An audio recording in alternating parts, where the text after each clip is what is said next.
Well, sometimes victory is snatched from the clutches of defeat. Other times, you just hand that thing away. Facing a 3rd and 3, working on the clock with the lead, Saquon Barkley could haul that one in and take the sticks. The decision to pass the ball on that down will obviously be debated for time to come. 6 plays, 70 yards, and 1 minute and 5 seconds later, it's Drake London in the end zone, and the Atlanta Falcons with the lead after a Younghoe coup PAT. I made it 22-21. Now a last gasp out of the Eagles. Hurts, pressured. Jesse Bates, ball game. The Atlanta Falcons, down but not out, come back to win this one in the final 2 minutes, 22-21. Taking a look at your box score, there is your final. Kirk Cousins on that final drive, about as good as it gets. Stagnant to that point, but effective in the 2-minute offense, and it only took him 1 minute and 5 seconds. 20 of 29 for 241. Looked like a loss, but put it down as a W. Atlanta leaving Philly with 1. Here to break this one down, the 2-time Super Bowl champ Bryant McFadden, Ryan Wilson joining the conversation as well. That's it. I mean, that's the segment right there. Just B-Mac laughing. Take me through the decision. What are we doing? You have the ball. You have the lead. It's 3rd and 3. You're running effectively. The decision to pass the ball there. Can you make sense of it? I can't. It didn't make any sense. Kellen Moore, Nick Sirianni, collectively as coaches, they should be under fire for allowing that decision to become a reality in this ball game, Ryan. I know we see it from 2 different sides, but let me give you my side and why throwing the football did not make any sense in that moment. Number 1, Atlanta had no timeouts, so therefore the time is on your side. Number 2, it is 3rd and 3. The last time I checked, you were very, very successful in running the football. Let me give you some numbers to prove my statement. Saquon Barkley, he averaged over 4 yards per tote. Jalen Hurts, he averaged 6.5 yards per tote. Clearly, the numbers tell all of us if it's 3rd and 3, and if you ran it with Saquon or either ran it with Jalen Hurts, the likelihood of those 2 individuals getting more than 3 yards was highly likely. You could push twice. You could, exactly. But whatever you do, do not put the ball in the air. And yes, people are going to say, well, it was an open pass, it was a catchable pass. Yes, but when you put the ball in the air, anything can happen. When you put it in the pouch of a running back, or you keep it in the arms of a quarterback running the football, there's more likely good things going to happen. Risk mitigation. And even if you don't get the first down, guess what happens? The clock keeps going. When that was an incompletion, the clock stopped. You gave the Atlanta Falcons more than enough time to be able to do what they did, which was work down the length of the football field and score a touchdown. There's no way in the world Atlanta should have been in a position with that much time left on the clock if you run the football. B-Mac, go ahead, rip off the mask like Scooby-Doo. Let me see that Pete Prisco face underneath there talking all that nonsense. Look, man, where did the ball hit Saquon Barkley when we saw the replay 5 times while you were talking? Right in the hands. In the hands. Hit him in both hands. He is one of the best athletes on planet Earth. But the problem isn't execution. The problem can't be execution if the proper decision is made. I'll put some blame at the feet of Saquon Barkley, but if we're hacking up that pie, Ryan Wilson, how do you not put the biggest slice in front of Nick Sirianni? And before you answer that question, Ryan, if you want to get the football into number 26's hands, just hand it to him. Just hand it to him. That was a long handoff. I'll put it to you that way. That ball traveled 8 yards in the air. Saquon Barkley catches that ball 99 times out of 100. Just so happened that the one time that he dropped it was on the biggest stage in Week 2 in a game that they had won. And you're exactly right. Even if you get 2 yards on that 3rd down, or on that play where you needed 3 yards, you're losing 40 more seconds, less than a minute, 97 or so yards for the Falcons to have to go. I get all that. But this ain't Pee-wee football. This ain't JV football. This is the highest level of football with the best players. Saquon's coming off a fantastic Week 1. It ain't asking too much for him to catch a pass in the flat. He catches that ball that hits him right in the hand. This wasn't Jalen Hurts' fault. Wasn't anyone else's fault. Saquon, I'm sure, will own it after the game. The game is over, and you know what we're talking about instead?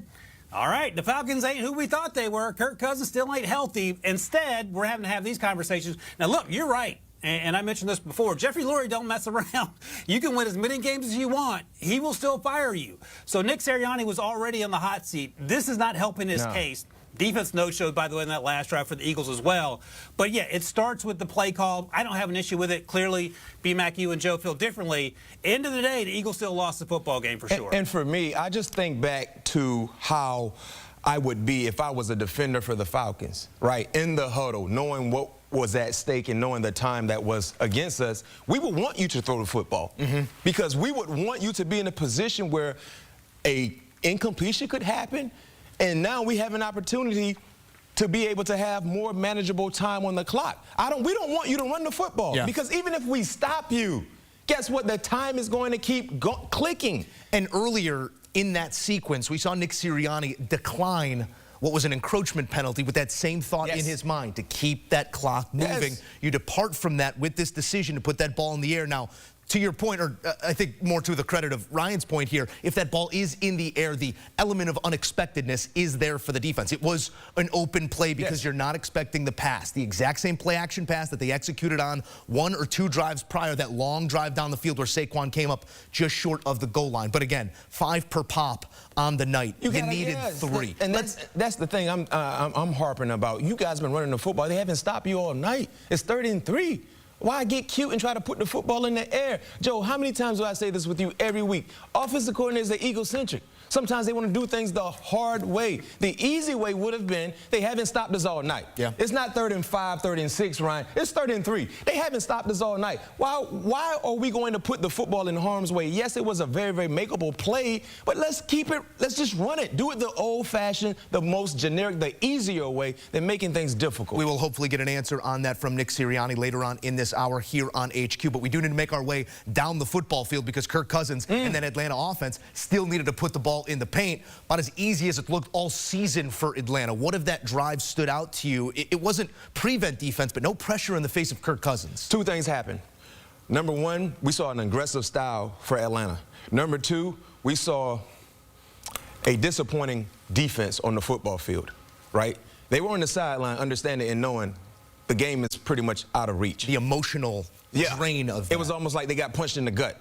What are you doing? Because some of the things that we're talking about right here on this desk, you better believe mentally or internally some of those defenders for the Eagles were like, what are we doing? Because I look at it as a defender, former defender. They're looking at it as the same thing, from the same set of lenses. So when they got on the football field, instead of saying, you know what, let's borrow back up, you walk out there saying, man, what are we doing? We're not even supposed to be in this situation. So one team has their foot on the gas ready to go. The other team defensively did not. That's why we witnessed Kirk Cousins drive the length of the football field with ease. Think about how difficult it was for Atlanta to do anything when it came to driving the length of the football field. They had some success. It buckled down in the red zone, but for the majority of that ball game, being able to sustain drives and drive the length up and down the football field, it didn't happen easy for them. But it did so in that drive. And Ryan, what I'm telling you, mentally, those guys, those offenders walked out on that football field feeling some type of way because they felt like that is a position they were not supposed to be in, and Atlanta took advantage of it. You saw the connection between Darnell Mooney, Kirk Cousins, Drake London, great move on Slade to come up with that game-winning touchdown. It was a huge, huge drive, and then you saw a team pressing, and that was the most prolific drive that we watched with Kirk Cousins as an Atlanta Falcons quarterback. That last drive is what we've watched with Kirk Cousins when he was with Minnesota. This was the best-looking drive that Kirk Cousins was able to orchestrate in an Atlanta Falcons uniform, and it was the most important drive in tonight's matchup. Yeah, B-Mac, you're not going to get any pushback from me. I think you're exactly right about the stories you're telling about the 2 faces of that defense because, remember, the drive before, how did that drive end? C.J. Gardner-Johnson knocked Bijan Robinson back on 4th down, and it wasn't even close. Bijan probably outweighs C.J. by 15, 20 pounds at least. That set the tone. The game felt like it should have been over. We talked about what happened subsequent to that. But I'm going to go back to this. And, Joe, give me a moment because I'm going to go into the old Steelers rewind machine back to 2005, B-Mac's rookie season. They're playing in in the playoffs against the Indianapolis Colts. Troy Polamalu has an interception. It is overturned, B-Mac. What does Bill Cowher tell his defense when it looks like the chips are down? Do not worry about that. Go out there and do your job.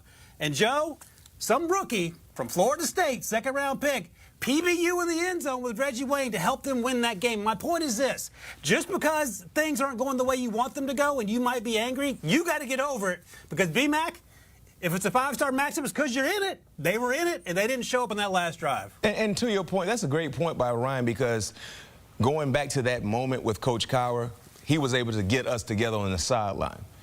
And correct me if I'm wrong, guys, Ryan, Joe, Philly had some timeouts to use, right, at their disposal, if I'm not mistaken. 2 remaining, had used one prior to that third down play by Saquon Barkley. Couldn't get the process right. So that last defensive drive, they still had a timeout in hand, which brings another question for Nick Sirianni, especially after the first completion, long completion. Do you use one? Use one. Get the guys together and say, you know what, buckle down. Yeah. Find a way to get us out of here. Buckle down. And you talked about how Jeffrey Lurie handles his coaches there, Ryan. That's something else to piggyback on, because if you have a timeout and you started to witness like, oh, these guys are still standing on eggshells, let me call a timeout. Go ahead, Vic, get something in rotation with these guys so we can get the necessary stop that we need, because at that time, they needed a touchdown. It wasn't a field goal. They needed a touchdown. So it's one thing to get in field goal range, and now you understand they're in the they have a great chance of putting points on the scoreboard, but they actually needed a touchdown. So that's a great point, because if you have a timeout, call a timeout. Let's come back down. Come back down to ground zero. Find a way. If you're tucking those timeouts for an offensive drive, you're already playing losing football in the back of your head. Oh, no question. Yes. That you might need those for what ultimately was those 30 seconds of offense we saw at the end of the game. Kirk Cousins started his Monday Night Football career 0-9. His last 5, 4-1. It is time now for the Talk About It Game Changer presented by Old El Paso. Start somewhere fresh. Giving out a game ball here, Mac. This was a wild game. Yes, it was. It's not going to a coach. Who's it going to? You know what? For 75% of this ball game, I felt like a game ball was going to a Philadelphia Eagles player. But in the last minute, Ryan, I had to go ahead and make an adjustment. It's going to Kirk Cousins. The game ball for me, game changer. He was a game changer the last drive for the night. 20 of 29, 241 yards, 8.3 yards per throw that he averaged, 2 touchdowns. And during our pregame show, I stated that I'm putting something on Kirk Cousins to not throw an interception, right? Plus 115. Last time I checked. Oh, this is a victory lap. Kirk You're doing a victory lap right now. did not throw an interception. Remember I said he's going to be he was going to be careful with the football, right? And that's when he's at his best, when he's not putting his team in harm's way with the turnover. So for me, Ryan, Kirk Cousins, last drive was a thing of beauty. And because of that success, and most importantly, winning the ball game, he's my game changer. Shout out to Kirk Cousins, and shout out to Kirk Cousins for changing the narrative, Joe. You talked about 0-9. I'd totally forgotten about that. That tells you how far he's come and what a good quarterback he is. And, hey, look, you always have an opportunity. For me, I'm going to go to the other side of the ball, B-Mac. I'm going to go to your side of the ball, the defensive side of the ball, with Jesse Bates, the safety. The interception at the end is one thing you could point to. I'm going to go back to the third quarter because I made a note here. He had a pass breakup on Devonta Smith in the end zone on a little speed out there. Good throw from Jalen Hurts. Jesse Bates got his arm in there, knocked the ball out. So instead of a touchdown late in the third quarter to make it 14-9, they had to kick the field goal the Eagles did. Instead, made it 10-9, just a 1-point lead. We saw how the game ended over the final 20 minutes or so. But Jesse Bates got things started late in the third. He wrapped things up at the end of the fourth. Yes, he did. To go along with what Kirk Cousins did on that final drive, and that's how you get a Falcons victory. Yeah, beautiful play through that ball on a would-be touchdown. Ryan Wilson, Bryant McFadden, I'm not sure we've given Philly fans the answers they are looking for just yet, but spirited conversation always. Oh, nonetheless. Thank you, gentlemen. It's going to be a rough week in Philly. You know what you can do to make it better? What? You can download, subscribe, and enjoy some With the First Pick. Ryan Wilson, Rick Spielman, giving you a glimpse into the future of this league that we love. Player profiles, spirited conversation there as well, I might add. Download, subscribe, and enjoy With the First Pick.